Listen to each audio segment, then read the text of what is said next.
Okay friends, let's we see the drift of electrons and origin of resistivity. तो what is the drift of electron? Electron का drift क्या है?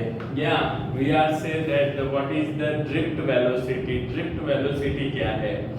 तो here we consider that in a solid conductor, जैसे कि हम metal consider करते हैं या सॉलिड कंडक्टर जब हम कंसीडर करते हैं, तो in a solid conductor electric current is flowing due to the motion of electron. Electron की मोशन की वजह से वहां पे करंट कंस्टिट्यूट होता है. जब हम यहाँ पे ये सॉलिड कंडक्टर कंसीडर करते हैं, तो in that solid conductor there are free electrons which constitute the electric current as well as there are immobile ions, immobile positive ions. तो यहाँ पे ये जो इलेक्ट्रॉन है, इलेक्ट्रॉन क्या करते हैं, तो दे आर कंटिन्यूअसली मूविंग, ये रैंडम मोशन यहाँ पे परफॉर्म करते हैं. And because of this random motion in a conductor electron will collide with a heavy ions. यहाँ पे ये जो फिक्स आयंस है, हैवी आयंस है, ये आयंस के साथ ये इलेक्ट्रॉन क्या होते हैं, ड्यूरिंग द मोशन ये कोलाइड होते रहते हैं. After the collision it will travel with the same speed but in a random direction. तो यहाँ पे ये जैसे ही कोलिजन होता है, कोलिजन के बाद समझो कि यहाँ पे कोई फिक्स आयन है या आप कोई मार्बल है, वो मार्बल को यहाँ पे बाउंस करवाते हो, तो जब ये इस बॉडी को कोलाइड होती है, फिर ये डायरेक्शन में जाएगी, फिर सामने वहां पे कोई दूसरी बॉडी है, वहां से कोलाइड होके ये कोई दूसरी डायरेक्शन में जाएगा. Same as electron will travel in a random direction. वो किसी भी डायरेक्शन में, जैसे हमने यहाँ पे लिखा है, वैसे ये रैंडम डायरेक्शन में अपनी मोशन करते रहते हैं. तो because of this random motion, we consider the average velocity will be zero. random motion है, कुछ इलेक्ट्रॉन कुछ इस डायरेक्शन में जा रहे हैं, कुछ इलेक्ट्रॉन उसकी ऑपोजिट डायरेक्शन में आ रहे हैं, मतलब कि उसकी टोटल रैंडम मोशन यहाँ पे क्या हो जाती है, इसकी वेलोसिटी यहाँ पे क्या हो जाती है, जीरो हो जाती है. तो net velocity in a particular direction will be zero. तो यहाँ पे इसकी नेट वेलोसिटी क्या है, जीरो हो रही है. तो so we are consider the n electrons and the velocity of the ith electron at a given time is vi. Suppose ये कंडक्टर है, ये कंडक्टर में हम n इलेक्ट्रॉन कंसीडर करते हैं, ये n इलेक्ट्रॉन है, ये n इलेक्ट्रॉन क्या करते हैं, तो जिसमें से जो ith इलेक्ट्रॉन है, मतलब कोई एक पर्टिकुलर इलेक्ट्रॉन हम कंसीडर कर लेते हैं, जिसको हम क्या बोलते हैं, ith इलेक्ट्रॉन. तो उसकी जो वेलोसिटी है इन अ गिवन टाइम, तो वो हमें क्या मिलेगी, तो 1/n is summation of i equals to 1 to n to v of i equals to 0.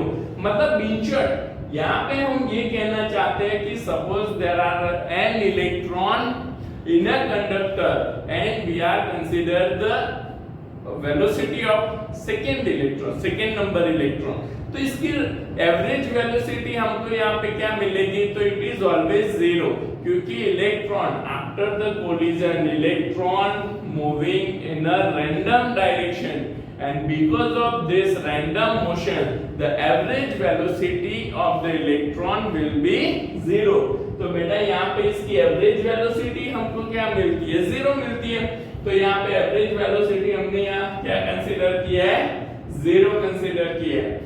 Here we describe the motion of the electron in a conductor. यहाँ पे हमने ये मोशन कंसीडर किया, इसको हम फिगर को बाद में देखते हैं.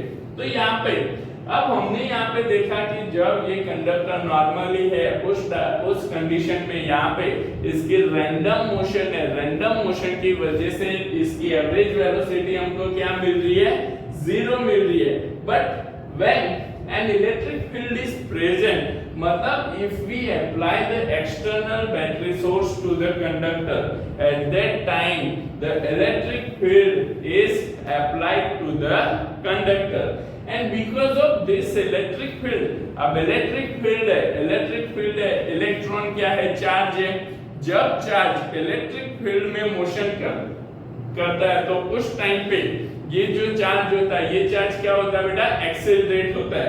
फर्स्ट चैप्टर में हम स्टडी कर चुके हैं F equals to ma and F equals to q into E, but charge q यहाँ पे क्या है, इलेक्ट्रॉन है, उसपे से हमको इसका एक्सेलरेशन, तो ये जो इलेक्ट्रॉन है, ये इलेक्ट्रॉन एक्सेलरेट कर रहा है, इसका एक्सेलरेशन हमको यहाँ पे क्या मिलेगा, एक्सेलरेशन है equals to minus e by m। इसका एक्सेलरेशन हमको यहाँ पे क्या मिल रहा है, a equals to minus e is the charge of electron, e is the charge of electron, capital E is a applied electric field, capital E यहाँ पे क्या है बेटा, applied electric field है, and m is the mass of electron, m हमने यहाँ पे क्या कंसीडर किया है, mass of electron, that means when this electron is traveling in an electric field at that time, they are accelerated with the acceleration A equals to minus e by m। इस acceleration से ये electron accelerate होके travel करना start करते हैं। अब यहाँ पे इलेक्ट्रॉन एक्सेलरेटेड हो रहे हैं। Now after the acceleration we are calculate the velocity at a time t time पे ये इलेक्ट्रॉन की वेलोसिटी हमको क्या मिलती है वो हम यहाँ पे निकालेंगे। तो if vi was its velocity immediately after last collision, मतलब जैसे ही यहाँ पे इलेक्ट्रॉन कोलाइड हुआ उसके बाद इसकी जो वेलोसिटी इमीडिएटली आफ्टर कोलिजन, इसकी जो वेलोसिटी है उसको हमने क्या कंसीडर किया है, vi कंसीडर किया है। But the velocity at a time t, the velocity at a time t is a v of t। तो हमें इमीडिएट वेलोसिटी, मतलब हम इसको क्या बोलते हैं, starting velocity, okay, instant starting velocity हमको यहाँ पे क्या मिल रही है, vi after the collision, okay, and v of t is a velocity at a time t, मतलब कोलिजन होने के बाद ये इलेक्ट्रॉन ट्रैवल कर रहा है, तो आफ्टर t टाइम इसकी वेलोसिटी क्या होगी, तो we know that the velocity v of t is equals to initial velocity v of I plus acceleration a into time t। हमको ये मोशन का फॉर्मूला पता है कि velocity at a time t हमको निकालना है, तो वेलोसिटी ऑफ टाइम t हम कैसे निकाल सकते हैं, v of t equals to vi plus a of t। But यहाँ पे बेटा इमीडिएट वेलोसिटी जो हम कंसीडर करते हैं, तो यहाँ पे आफ्टर द कोलिजन, आगे हमने देखा आफ्टर द कोलिजन ये इलेक्ट्रॉन तो क्या कर रहे हैं, रैंडम मोशन कर रहे हैं, दैट मींस इसकी इनिशियल वेलोसिटी, तो हम इसकी नेट इनिशियल वेलोसिटी हम क्या कंसीडर करते हैं, जीरो कंसीडर करते हैं, इसलिए यहाँ पे net initial velocity vi is consider as a zero. तो नेट वेलोसिटी vi हमने यहाँ पे क्या कंसीडर किया है, जीरो कंसीडर किया है। आफ्टर दैट एक्सेलरेशन नहीं हमको पता है, एक्सेलरेशन क्या है, minus e into e by m, तो इसको एक्सेलरेशन में इसकी वैल्यू पुट कर लो, तो that is the minus e into e electric field divide by mass m into time t। तो हमको यहाँ पे velocity of electron at a time t क्या मिलेगा, minus e by m into t, हमको t टाइम पे इसकी velocity मिलेगी। अब यहाँ पे हम देखते हैं बेटा, तो ये जो कोलिजन है, ये कोलिजन ऐसा फिक्स तो है नहीं, यहाँ पे जो आयन है, हेवी आयंस है, ये हेवी आयंस तो क्या है, ऐसे ही रैंडमली फिक्स पड़े होते हैं। तो जब ये रैंडमली फिक्स है और यहाँ पे मोशन ऑफ इलेक्ट्रॉन भी क्या है, रैंडम है, मतलब ये फिक्स इंटरवल में ही कोलाइड करेंगे, ऐसा तो पॉसिबल है नहीं। तो इनकी कोलिजन भी क्या होती है, रैंडम कोलिजन होती है, मतलब रेगुलर इंटरवल, सपोज समझो कि 5 सेकंड के बाद ही इसका कोलिजन होगा, ऐसा जरूरी नहीं है। कुछ कोलिजन 2 सेकंड में हो जाता है, फिर कुछ कोलिजन 6 सेकंड में भी नहीं होता है। तो यहाँ पे ये जो कोलिजन है ये रेगुलर इंटरवल में कोलिजन नहीं होता है, ये collision random interval random time में यहाँ पे होता है। तो रैंडम टाइम में जब यहाँ पे कोलाइड होता है, the collision of electron do not occur at regular interval. Regular interval में जब ये नहीं होता है तो यहाँ पे ये जो टाइम t है ये टाइम को हम कैसे कंसीडर करें, क्योंकि इसमें तो हमको कुछ टाइम t लेते हैं तो फिक्स टाइम लेना पड़ेगा, जबकि ये कोलिजन तो क्या है, रैंडम कोलिजन है। और ऐसा भी नहीं है कि हम कुछ ऐसा मेजर क्लॉक लेके बैठे और ये कितने टाइम में कोलिजन करते ये कैलकुलेट करते रहे, ये भी पॉसिबल नहीं है। तो इसका हमने क्या सॉल्यूशन निकाला, तो let us consider average time tau, it is denoted as a tau, इसको हम रिलैक्सेशन टाइम कहते हैं। तो let us consider average time that is the relaxation time which is time between successive collision। ये जो successive collision मतलब क्या बेटा, तो एक कोलाइड हुआ, फिर दूसरा कोलिजन हुआ, फिर तीसरा कोलिजन हुआ, तो इनका जो टाइम होता है इस टाइम को हम कैलकुलेट करके इसका जो टाइम हमको मिलता है वो टाइम हम यहाँ पे कंसीडर कर लेते हैं, उसका जो एवरेज टाइम हमको निकल के आता है वो टाइम हम यहाँ पे लेते हैं, and that time is called the relaxation time. तो यहाँ पे स्पीड में हमको जो टाइम मिल रहा है वो टाइम हम क्या पुट करते हैं, तो that is the relaxation time. और रिलैक्सेशन टाइम क्या है, इसको कैसे हम डिफाइन कर सकते हैं, तो it is the time between two successive collision. ये क्या है बेटा, it is the time between two successive collision called the relaxation time, इसको हम रिलैक्सेशन टाइम कहते हैं ना। We know that the relaxation time till relaxation time हमको मिल गया, then the speed at the relaxation time is called the v of t equals to minus e into e by m into relaxation time tau। तो यहाँ पे relaxation time जब हम put करते हैं, ये जो हमको वेलोसिटी मिली, that velocity is called the drift velocity. Drift velocity इसको हम क्या बोलते हैं, ड्रिफ्ट वेलोसिटी बोलते हैं। अब यहाँ पे देखो, फिगर में देखो बेटा, तो यहाँ पे मैंने एक इलेक्ट्रॉन कंसीडर किया है। ये इलेक्ट्रॉन क्या कर रहा है, तो ये पोजीशन से ए पॉइंट से इसने ट्रैवल करना स्टार्ट किया है। तो यहाँ पे ये नॉर्मली इसका जो हमने सॉलिड लाइन बनाई है, सॉलिड लाइन क्या है, तो the path of the travelling of electron without electric field. ये कौन सा पाथ है, विदाउट इलेक्ट्रिक फील्ड का पाथ है। एंड जो डॉटेड लाइन मैंने यहाँ पे बनाई है, तो जब यहाँ पे हम ये जो इलेक्ट्रॉन है, ये इलेक्ट्रॉन इलेक्ट्रिक फील्ड में ट्रैवल करता है, इलेक्ट्रिक फील्ड में ट्रैवल करता है, तो उसका ट्रैवलिंग पाथ हमने कैसे डिजाइन किया है, डॉटेड लाइन से। तो विदाउट इलेक्ट्रिक फील्ड ये कहां पे पहुंचता है, बी पे पहुंचता है, and after applying the electric field this electron is reach at the B dash. तो यहाँ पे दोनों में डिफरेंस है, और ये डिफरेंस क्यों आया, एक्चुअल में इलेक्ट्रॉन कहां पे जाना चाहिए, बी पे जाना चाहिए, पर पहुंच कहां पे रहा है, बी डैश पे पहुंच रहा है। तो that is because of the drift velocity.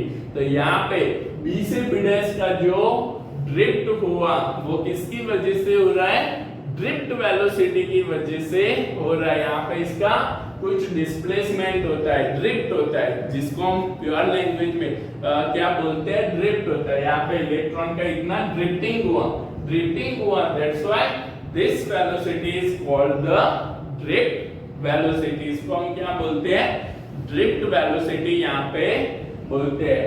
तो यहाँ पे ये ड्रिफ्ट वेलोसिटी आपको एज ए क्वेश्चन भी पूछा जाता है, जो आपको ध्यान में रखना है बेटा।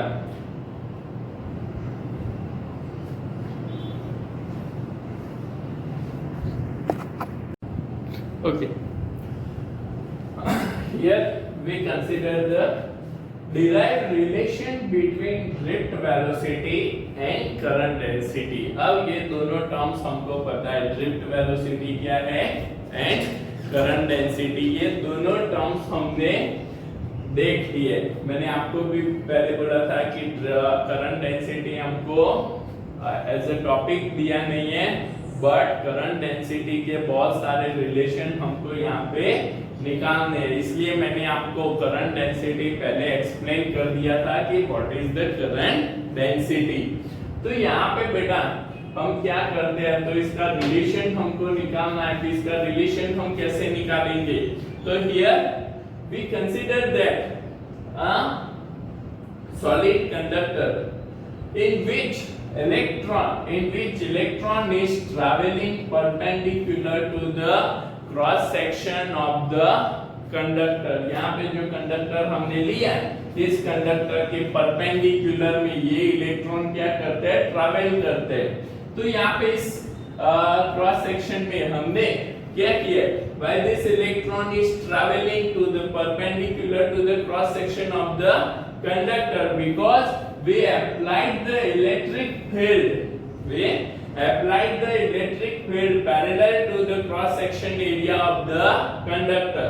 तो हमने यहाँ पे जब इस कंडक्टर को पैरेलली क्रॉस सेक्शन एरिया के पैरेलली इलेक्ट्रिक फील्ड अप्लाई किया है, उस टाइम पे इस क्रॉस सेक्शन के परपेंडिकुलर में इलेक्ट्रॉन क्या करते हैं, ये क्रॉस सेक्शन है और इलेक्ट्रॉन ऐसे ट्रैवल कर रहे हैं, तो परपेंडिकुलरली इलेक्ट्रॉन ट्रैवल करते हैं। अब यहाँ पे ये जो इलेक्ट्रॉन ट्रैवल करते हैं, तो आगे हमने देखा कि इनका जो स्पीड है, स्पीड कौन सा है, किस स्पीड से ये ट्रैवल करते हैं, तो they are travelling with the drift velocity, drift velocity से ये ट्रैवल करते हैं। तो here we consider that due to the drift electron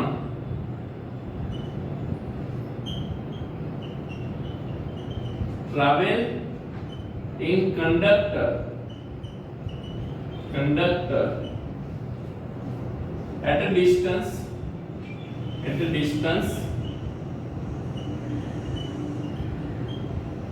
Vd into delta t, कितना डिस्टेंस ट्रैवल करते हैं ड्यू टू द ड्रिफ्ट। यहाँ पे ये जो ड्रिफ्टिंग हो रहा है, सपोज कंसीडर करो कि कोई इलेक्ट्रॉन है इस एंड पे है बेटा, इस एंड पे जो इलेक्ट्रॉन है, ये एंड का इलेक्ट्रॉन वीडी स्पीड से कितना डिस्टेंस ट्रैवल कर रहा है, तो वीडी स्पीड से डेल्टा टी टाइम में डेल्टा एक्स जितना डिस्टेंस यहाँ पे ट्रैवल कर रहा है। अब डेल्टा एक्स जितना डिस्टेंस, तो यहाँ पे कितना डिस्टेंस है, वीडी इंटू डेल्टा टी जितना डिस्टेंस यहाँ पे ये कवर करता है ना। द क्रॉस सेक्शन एरिया, अब ये जो कंडक्टर है, ये कंडक्टर का क्रॉस सेक्शन एरिया क्या है बेटा, A is a cross section area of the conductor. तो जब इसका क्रॉस सेक्शन एरिया A है, then the net volume of this conductor, तो हम यहाँ पे the volume of the conductor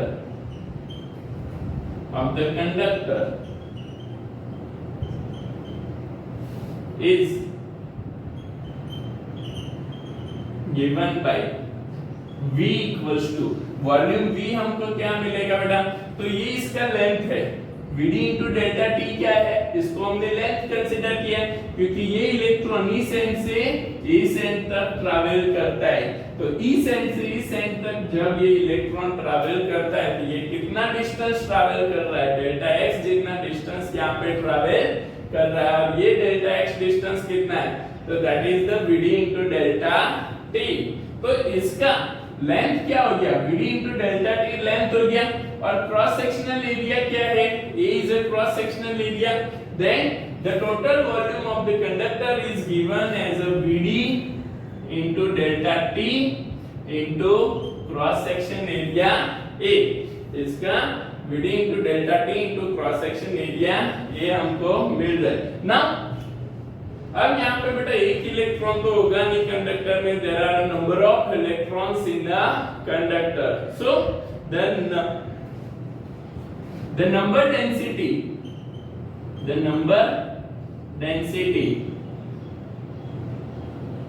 of electron in conductor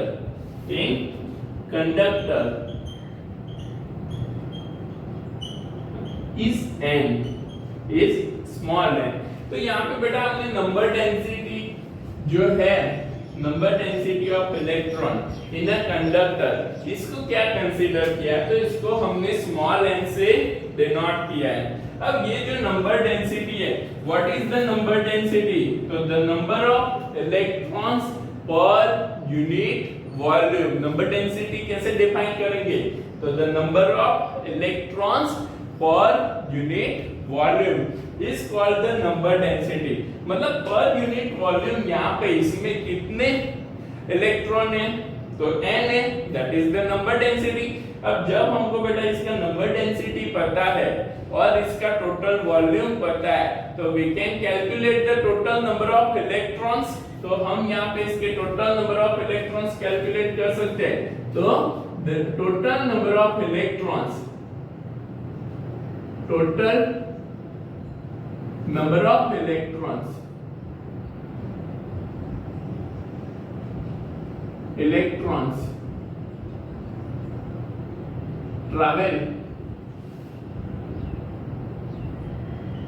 travel in conductor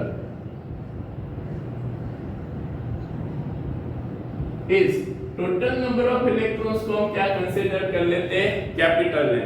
तो यहाँ पे टोटल नंबर ऑफ इलेक्ट्रॉन्स कितने, तो कैपिटल N जितने नंबर ऑफ इलेक्ट्रॉन्स है वो यहाँ पे ट्रैवल कर रहे हैं। तो कैपिटल N हमको कैसे मिलेगा, तो स्मॉल n क्या है, तो small n number density, number of electrons per unit volume, and ये जो हमको मिला total volume of the conductor, conductor का टोटल वॉल्यूम कितना है, तो volume into number density n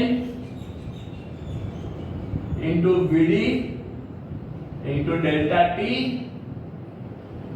into area A, n into Vd into delta T into area A। ये हमको क्या मिल गया बेटा, ध्यान में रखना, this is the total number of electrons travelling in a conductor in a delta T time. Delta T time में इतने नंबर ऑफ इलेक्ट्रॉन्स इस कंडक्टर में ट्रैवल करते हैं। अब जब हमको नंबर ऑफ इलेक्ट्रॉन्स पता चल गया, तो यहाँ पे हमें इसका नंबर ऑफ इलेक्ट्रॉन्स पता चल गया, तो यहाँ पे हम इसका चार्ज निकाल सकते हैं कि ये कंडक्टर में कितना चार्ज ट्रैवल कर रहा है। तो the charge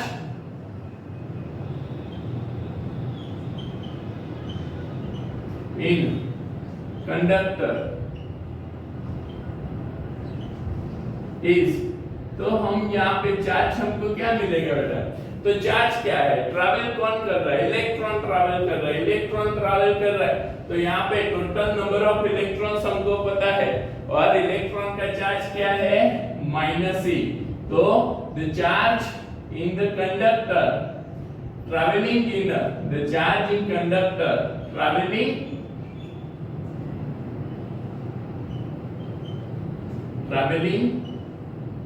in delta T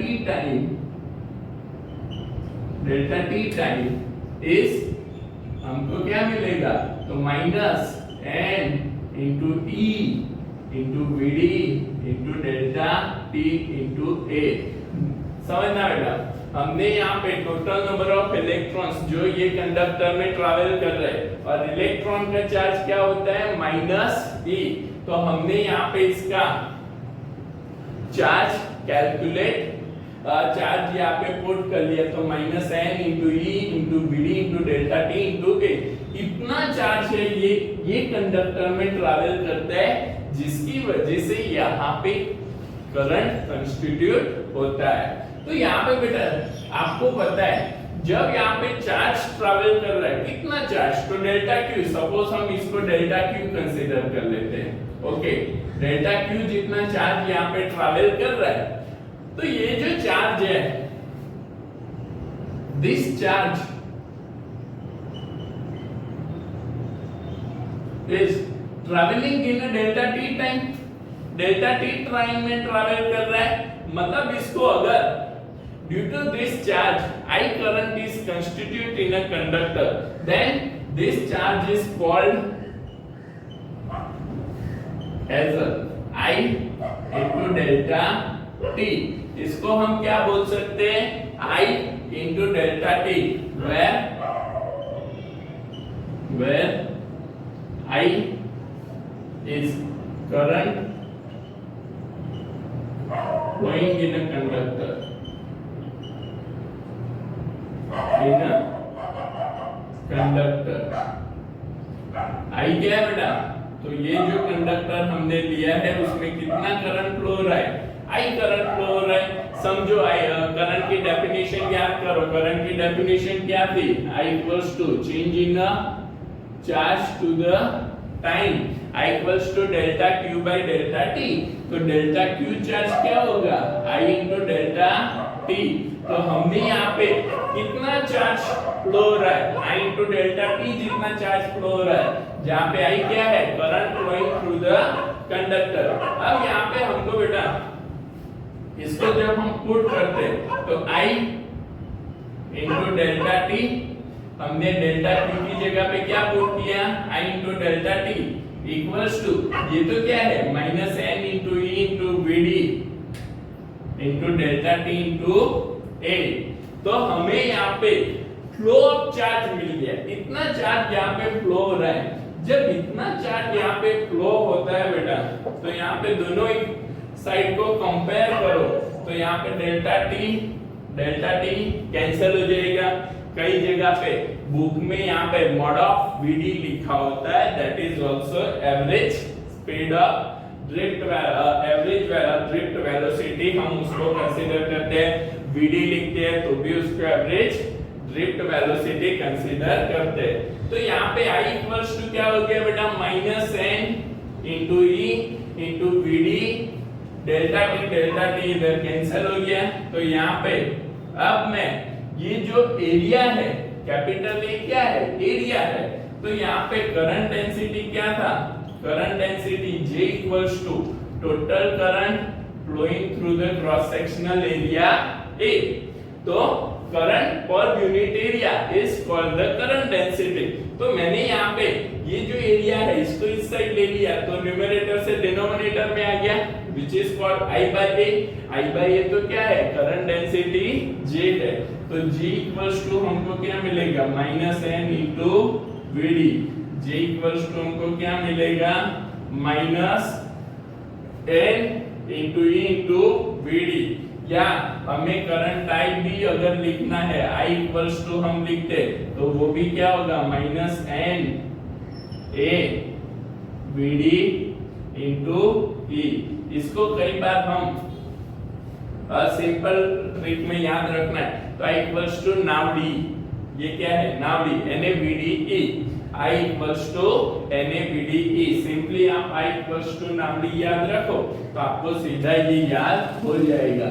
तो here we derive the relation between current density and drift velocity, और हमको electric current in terms of drift velocity भी यहाँ पे मिलता है। जब भी हम न्यूमेरिकल कैलकुलेट करते हैं तो न्यूमेरिकल में यहाँ पे माइनस नेगेटिव साइन है, नेगेटिव साइन को हम यहाँ पे ओमिट करेंगे क्योंकि it show the direction of current. ये क्या शो करता है, डायरेक्शन ऑफ करंट यहाँ पे शो करता है, which is in the opposite direction of flow of electron.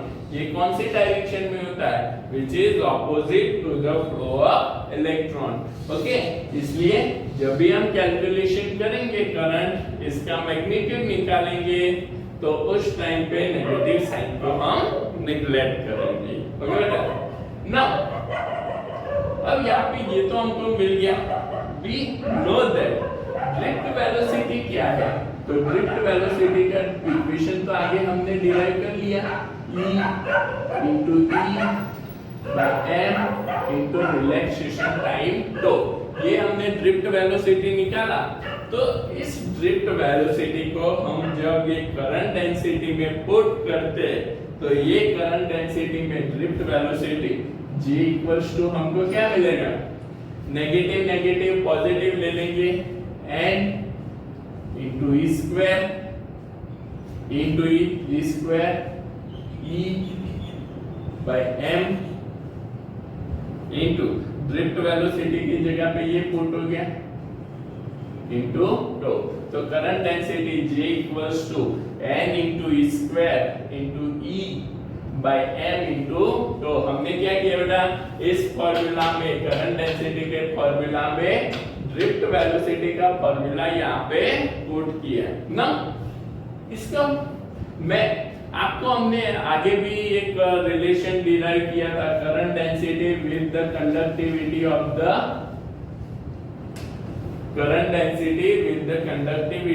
The material. तो वो क्या था, J equals to sigma into E। आपको ये फॉर्मूला और ये फॉर्मूला दोनों याद है, या J equals to sigma into E आगे हमने उस लॉ में डिराइव किया था बेटा। तो J equals to sigma into E। अब इसको और इसको दोनों क्या है, करंट डेंसिटी है। दोनों जब करंट डेंसिटी है, ये कंडक्टर की सेम कंडक्टर की करंट डेंसिटी है, तो वी कैन कंपेयर इट। तो जब हम इसको कंपेयर करते हैं तो we get the sigma equals to n into e square by m into relaxation time tau. This is the conductivity of the material or conductivity of the conductor. दूसरा हमें ये भी पता है बेटा, तो रेजिस्टिविटी यहाँ पे रो इक्वल्स टू क्या होता है, 1 अपॉन सिग्मा। रेजिस्टिविटी क्या है, 1 अपॉन सिग्मा। जब यहाँ पे रेजिस्टिविटी 1 अपॉन सिग्मा है तो हमको रेजिस्टिविटी क्या मिलेगा, तो resistivity rho equals to m by n into square by tau. तो यहाँ पे ये हमको रेजिस्टिविटी मिलती है। अब यहाँ पे देखना ध्यान से, ये फॉर्मूला ध्यान से देखना। तो रेजिस्टिविटी रो हमें यहाँ पे क्या मिल रही है, is inversely proportional to relaxation time tau. Resistivity यहाँ पे क्या है बेटा, it is inversely proportional to relaxation time tau. इसका मतलब क्या है, तो when we increase the temperature, जब हम कंडक्टर का टेम्परेचर इंक्रीज करते हैं, at that time the resistivity of the material is also increase. क्यों इंक्रीज होती है रेजिस्टिविटी इसकी, क्यों इंक्रीज होती है, तो जैसे ही हमने इसका टेम्परेचर इंक्रीज किया, टेम्परेचर इंक्रीज करते हैं बेटा, तो यहाँ पे जो रैंडम मोशन ऑफ इलेक्ट्रॉन है, रैंडम मोशन ऑफ इलेक्ट्रॉन क्या हो जाएगा, फास्ट हो जाएगा। जब random motion of electron fast हो जाएगा तो ये टाइम, तो रिलैक्सेशन टाइम क्या था, it is the collision, successive collision. तो ये टाइम क्या है, between the two successive collision जो हमको टाइम मिलता है, ये हो गया। अब इलेक्ट्रॉन फास्ट ट्रैवल कर रहा है, इलेक्ट्रॉन फास्ट ट्रैवल कर रहा है, तो ये टाइम भी क्या होगा, कम हो जाएगा। टाइम कम हो गया तो यहाँ पे रेजिस्टिविटी जो है, रेजिस्टिविटी क्या हो जाएगी, इंक्रीज हो जाएगी। तो यहाँ पे resistivity is inversely proportional to relaxation time tau. So if we increase the temperature of the material, then the relaxation time is decreased, and relaxation time is decreased, so the resistivity of the material is increased, and conductivity of the material is decreased, क्योंकि conductivity क्या है, it is directly proportional to relaxation time tau. तो यहाँ पे ये हमको एक तो relation between the drift velocity and current density मिलता है। ये पूरा आपको दोनों थियरी जो मैंने करवाई वो दोनों नोट डाउन कर, नोट्स बनानी है उसकी, और दोनों आपको प्रिपेयर करनी है, दोनों पूछे जाते हैं।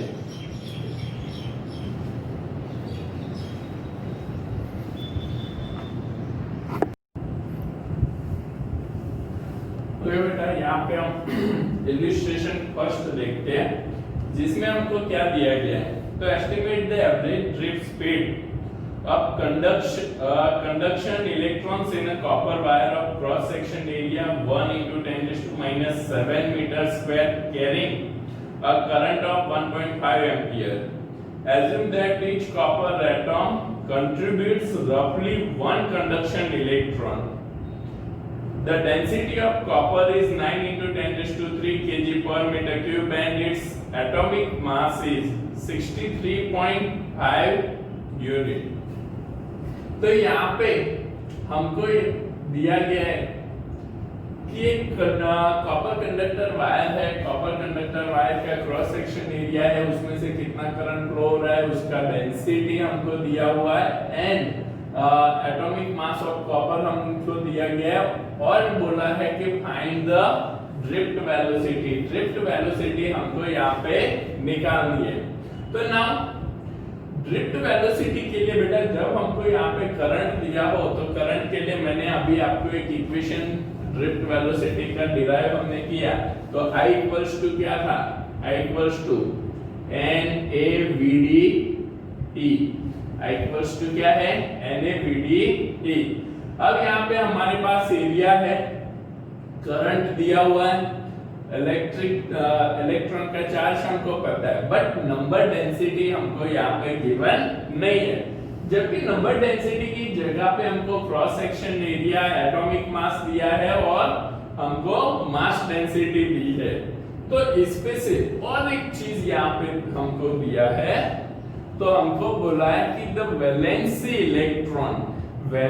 Electron means each atom, each copper atom give the one electron, contributes the one electron for the conduction of current। मतलब हर एक एटॉम एक इलेक्ट्रॉन देता है कि जो करंट को कंस्टिट्यूट करता है। मतलब कि जब हम यहाँ पे कैलकुलेट करते हैं तो यहाँ पे ये जो वैलेंसी इलेक्ट्रॉन है, here valency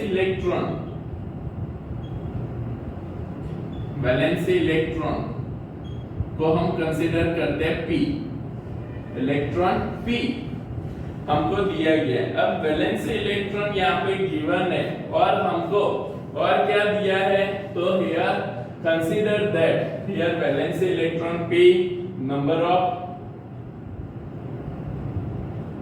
electron is capital N and volume is V। Volume हम V कंसीडर करते हैं एट दैट टाइम।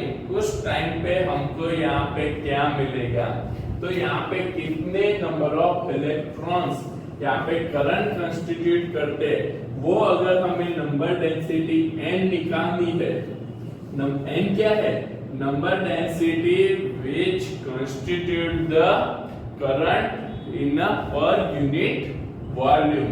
तो यहाँ पे स्मॉल n कितने नंबर ऑफ इलेक्ट्रॉन्स है कि जो करंट को कंस्टिट्यूट करते हैं पर यूनिट वॉल्यूम। तो यहाँ पे हम क्या ले लेंगे, तो हमको ईच एटॉम कितने नंबर देता है, p नंबर हम कंसीडर करते हैं। वैलेंसी इलेक्ट्रॉन इसके कितने हैं, p है। नंबर ऑफ एटॉम अगर हम कंसीडर करें यहाँ पे इलेक्ट्रॉन में, नंबर ऑफ एटॉम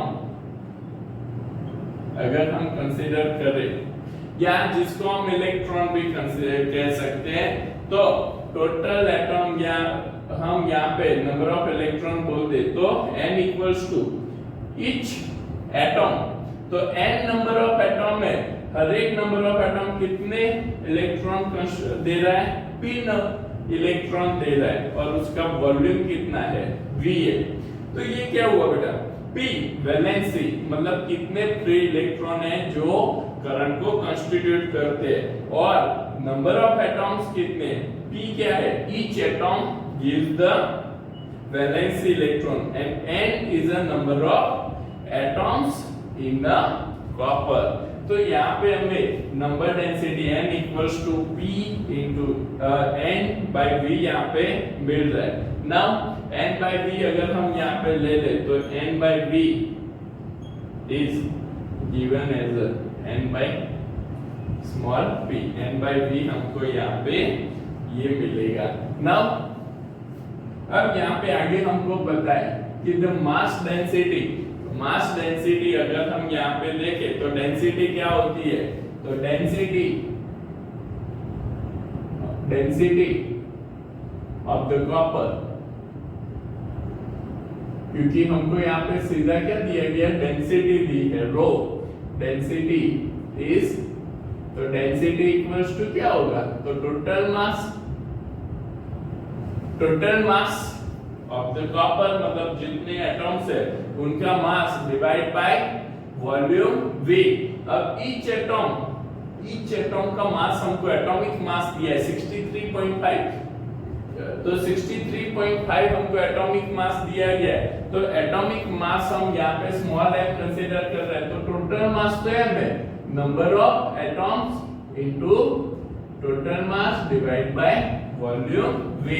अब यहाँ पे देखो बेटा, तो n by v into n into m और n by v, यहाँ पे n by v है, n by v को इसमें पुट करते हैं हम, तो रो इक्वल्स टू हमको क्या मिलेगा, n by v की जगह पे n into m divide by p, n into m divide by p, जिसमें से n को अगर हम सब्जेक्ट करते हैं तो रो p बाय m, रो p बाय m, जिसको हम यहाँ पे इसको 1 ले लो, इसको 2 ले लो and 3, put the equation 3 in the equation 1, तो I equals to हमारा क्या हो जाएगा, I equals to row p by m into a into drift velocity vd into a।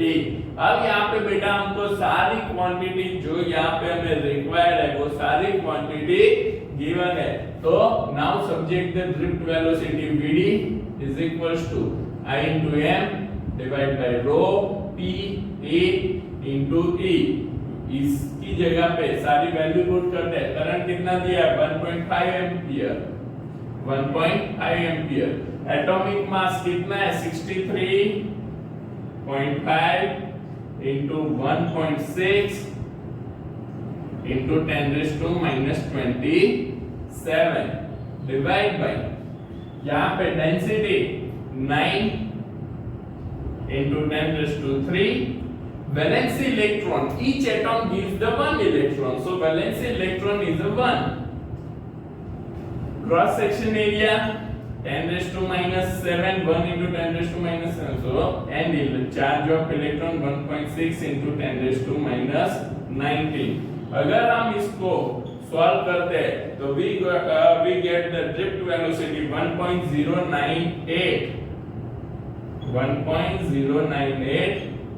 into 10⁻³ metre पर सेकेंड, मतलब कि हमको यहाँ पे इलेक्ट्रॉन की ड्रिफ्ट वेलोसिटी क्या मिल रही है, vd equals to 1.098 into 10⁻³ metre पर सेकेंड। आप इसमें से इसकी ड्रिफ्ट वेलोसिटी निकाल सकते हैं। अब यहाँ पे दूसरा हमको सेकेंड पार्ट जो b दिया है, ये हमारा क्या था, a पार्ट था, ये हमारा क्या है, a गिवन है, तो a हमको ड्रिफ्ट वेलोसिटी निकालने के लिए बोला है, दूसरा हमको क्या बोला है वो हम यहाँ पे देखते हैं। तो इंग्लिश बी पार्ट में हमको दिया है compare the drift speed obtain above, यहाँ पे जो हमको ड्रिफ्ट स्पीड मिली है उसको हमको कंपेयर करनी है one thermal speed of copper atoms at ordinary temperature, हमको कंपेयर करनी है with the thermal speed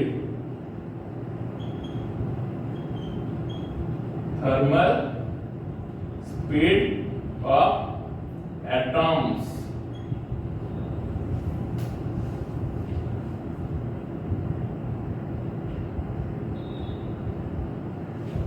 thermal speed of atoms से हमको यहाँ पे ऑर्डिनरी टेम्परेचर या हम आइदर उसको बोल सकते हैं रूम टेम्परेचर पे, उसको हमको यहाँ पे जो ड्रिफ्ट स्पीड मिली है ड्रिफ्ट स्पीड मिली है उससे कंपेयर करना है। अब ये जो थर्मल स्पीड ऑफ एटॉम्स अगर आपको याद हो तो हमने 11th में थर्मल प्रॉपर्टी में थर्मल स्पीड निकाली थी, अभी याद है तो हम उसका वीआरएमएस इक्वेशन याद है, तो थर्मल स्पीड यहाँ पे अगर याद नहीं हो तो मैं बता देता हूँ, उसकी kinetic energy 1/2 m v square equals to 3/2 kb into t, ऐसा एक फॉर्मूला हमने वहां पे देखा था थर्मल प्रॉपर्टी में। अब यहाँ पे बेटा ये जो kb है, kb क्या है, बोल्ट्जमैन कांस्टेंट है, जिसमें अगर मैं v स्क्वायर स्पीड को सब्जेक्ट करता हूँ और इसको अंडर रूट लेता हूँ मैं इसका, तो ये हमारा क्या हो जाएगा, VRMS हो जाएगा। तो इट इज द VRMS हमारा क्या मिलेगा, रूट मीन स्क्वायर VRMS। अब यहाँ पे 1/2 v स्क्वायर जो है, ये जो v स्क्वायर हमने यहाँ पे 2 क्या हो गया, कैंसल हो गया, तो यहाँ पे under root v square equals to root 3 kbt by m, 2 cancel हो गया, m इधर डिनोमिनेटर में चला गया, v स्क्वायर उसका अगर हम अंडर रूट लेते हैं तो अंडर रूट हमको रूट 3 kbt। अब ये जो है इसको तो हम क्या बोलते हैं, VRMS speed root mean square, इसको हम क्या बोलते हैं, रूट मीन स्क्वायर। तो रूट मीन स्क्वायर हमारा यहाँ पे मिल गया ये 3 kbt/m। ये मैंने सिर्फ आपको कैसे इक्वेशन आता है वही बताया आपको, सीधा अगर याद है RMS speed of the atoms तो आप सीधा वहां पे लिख सकते हो। तो RMS speed is equals to root 3 kbt/m। kb यहाँ पे क्या है, हमारा बोल्ट्जमैन कांस्टेंट है, kb इक्वल्स टू 1.38 into 10⁻⁻36, ये हमारा बोल्ट्जमैन कांस्टेंट है जो आपको ध्यान में रखना है। बोल्ट्जमैन कांस्टेंट की वैल्यू हमको गिवन नहीं है, इसलिए आपको इसको ध्यान में रखना है, नहीं तो फिर ये गड़बड़ हो जाएगा। तो इसको ध्यान में रखो, बोल्ट्जमैन कांस्टेंट 1.38 into 10⁻23, ओके, ये हो जाएगा -23। तो बोल्ट्जमैन कांस्टेंट यहाँ पे हमको इसमें वैल्यू पुट करना पड़ेगा।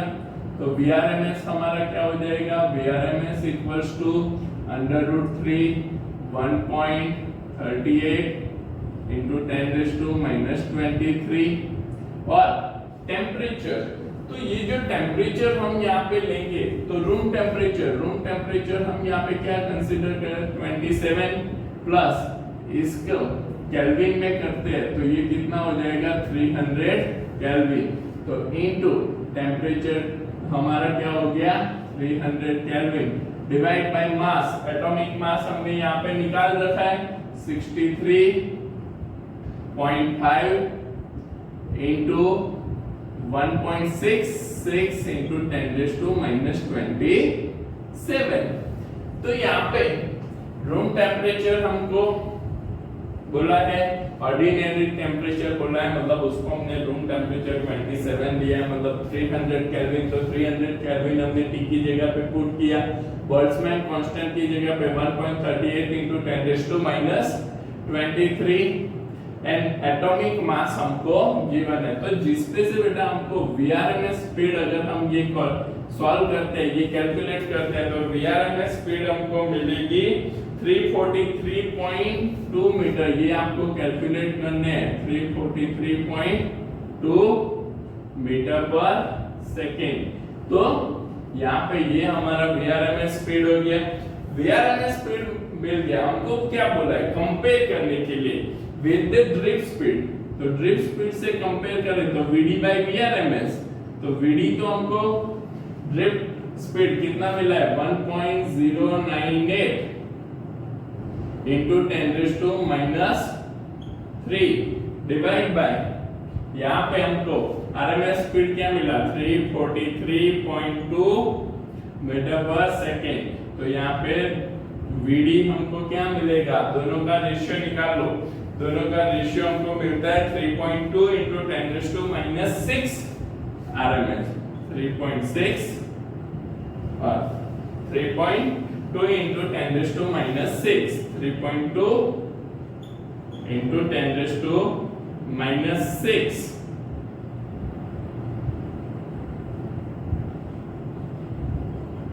ये कैलकुलेशन आपको करने हैं, मैंने यहाँ पे आपको रेफरेंस के लिए आंसर दिए। तो VD equals to 3.2 into 10⁻⁻⁶ into VRMS।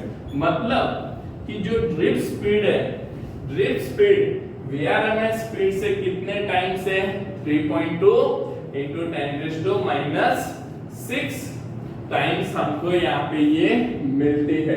तो ये हो जाती है हमारी ड्रिफ्ट स्पीड ना। इसमें ही हमको बी में एक सेकेंड पार्ट दिया है, बी का ये फर्स्ट है, बी का सेकेंड पार्ट हमको क्या बोला है, तो इन सेकेंड पार्ट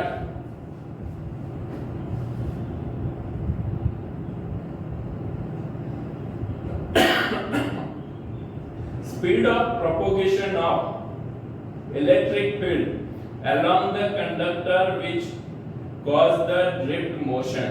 मतलब कि जब हम इलेक्ट्रिक फील्ड अप्लाई करते हैं उसकी वजह से यहाँ पे जो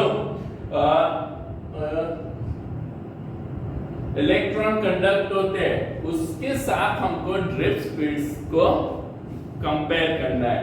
तो यहाँ पे हमको सेकेंड पार्ट में बोला है speed of propagation of electric field along the conductor which cause the drift motion, कि ये जो इलेक्ट्रिक फील्ड की स्पीड है उस इलेक्ट्रिक फील्ड की स्पीड यहाँ पे ड्रिफ्ट स्पीड से कैसे हम कंपेयर कर सकते हैं। तो बेटा ये जो इलेक्ट्रिक फील्ड है, इलेक्ट्रिक फील्ड को हम एक्चुअली क्या कंसीडर करते हैं, तो it is the same as the speed of light in a vacuum.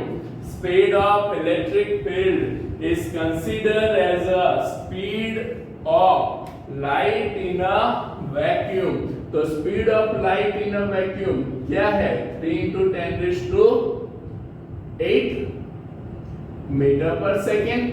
समझना, speed of electric field is considered as a speed of light in a vacuum। तो यहाँ पे VD by C अगर हम लेते, ये क्या हुआ, speed of electric field, VD हमको पता है 1.098 into 10⁻³ डिवाइड बाय यहाँ पे C कितना है 3 into 10⁸। तो यहाँ पे इसको रेशियो निकाल लेते, तो VD by C हमको क्या मिलेगा, it is near to 3.66 into 10⁻⁻12 3.66 into 10⁻⁻12। तो ये रिलेशन क्या हो जाएगा, VD is 3.66 into 10⁻⁻12 times of speed of electric field। तो ये हो गया हमारा एक्सरसाइज का फर्स्ट इलस्ट्रेशन। मोस्ट आईएमपी है पूरा, दोनों ए पार्ट बी पार्ट दोनों अंडरस्टैंड करना है, कैसे आया ये आपको यहाँ पे देखना है। और पूरा न्यूमेरिकल जो हम नोट्स बना रहे हैं उसमें आपको यहाँ पे लिखते जाने, हम 1 by 1 जैसे न्यूमेरिकल आते जाएंगे वो भी यहाँ पे सॉल्व आउट करते जाएंगे। तो आप इसका प्रॉपरली नोट्स बनाए और इसको अंडरस्टैंड करें कि कैसे हमने ये पूरा कैलकुलेट किया है। ओके, आज के लिए इतना रखते हैं। Thank you.